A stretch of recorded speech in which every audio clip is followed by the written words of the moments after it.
Hey everyone, how's it going? So last time we inserted our user into the database, and you can see it right here. And yeah, we also logged it to the console, which you can see, and you can see that it got an ID property as well. Now, MongoDB will automatically create an ID property on all the documents, all the things that are inserted. So we don't have to do anything about that, but it's good. We're going to use this throughout, and you know that this ID is going to be unique. So you could, if you want to query this user, you can search by ID, and you know you will get one result only. It will never have, you'll never get two objects with the same ID, and it's great because you don't have to do anything with it. It automatically gives you a unique ID. So great.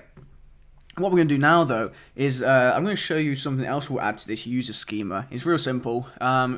It would be great if we had created at and updated at properties here, so we know when the user was registered and also when they last updated their account. So now, thankfully, we don't have to manually add the created date, and we don't have to manually add or update the updated at. If we go back to our user schema right here, and what I'm going to do is just go to the end of this part right here. So when we created this schema instance, the first parameter is the data we want to set for the schema. But if we put a comma after that last curly brace, like that, and then what we can also do now is specify some options. You see right there, options, it's highlighted.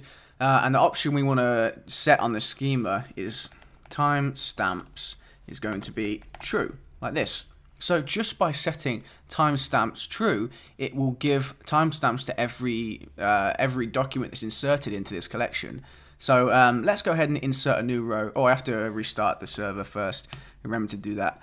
So I've restarted the server, and I'm going to go back. And of course, I have to change the email and username because these are no longer unique. So I'll just put something else that I know is unique. Don't worry, I'm gonna delete these documents once we handle the password hashing stuff. So don't worry about getting these looking good. Username, just something else. It doesn't matter. So password, I'll put some other password in there. All right. So if I press login now, you should see some timestamps with the user that was inserted. Now, of course, this is still loading because, like I said, we haven't handled any case where we send the user to a page or something like that.